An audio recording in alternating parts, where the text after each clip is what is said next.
If we come together, if we demonstrate our desire to have one America to them, there's no way for them to keep doing business the same way and doing business as usual.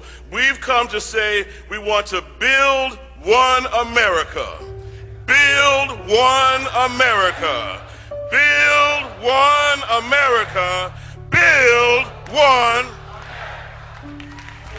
Too many of our small towns and older suburbs are hurting. Our infrastructure is crumbling, our job base is leaving, and our schools are struggling.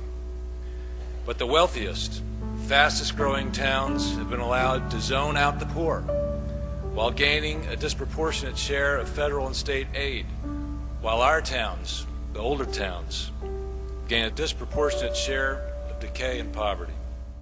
We've got to figure out a way to come together. A lot of the jobs that traditionally were inside of cities are now moving to the suburbs. Well, so what do we do about that? We have to be able to have affordable housing closer to those jobs. We have to have transportation that can get people to and from work in an affordable way so that they're not spending their entire income on transportation. We have to create livable communities where there are parks and there's schools and there's recreation and there's shopping and there are grocery stores and there are all of the amenities that anybody who could choose where they live would want in their own community. And that's what our country should be. It's a very simple vision. It's taking the next step to really push forward the regional opportunity agenda.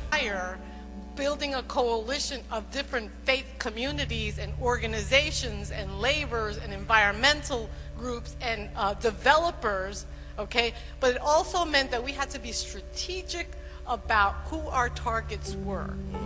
We bring the stories to the legislators, okay? And so when we go to a legislator with a diverse group of people and target them and push and hold them accountable, we can see things happen.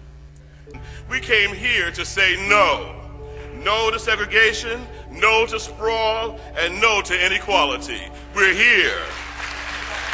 If we are going to advance this agenda, we need to do it by building a broad-based political movement of urban leaders, local officials, and civic leaders from our older suburbs that have much to gain and nothing to lose from having all towns do their fair share. And we have to find those people that are going to give us what we want, and then we have to vote them in, and that's what we have to do to change.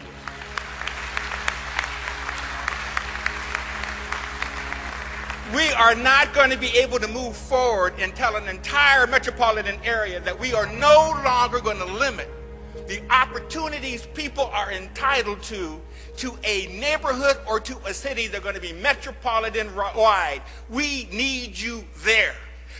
We are no longer going to allow a community to exempt itself from its responsibility. This is America in the 21st century. We have to take pictures when we gather so they can see that it's not a black group. It's not a white group. It's not a Hispanic group. It's an American group.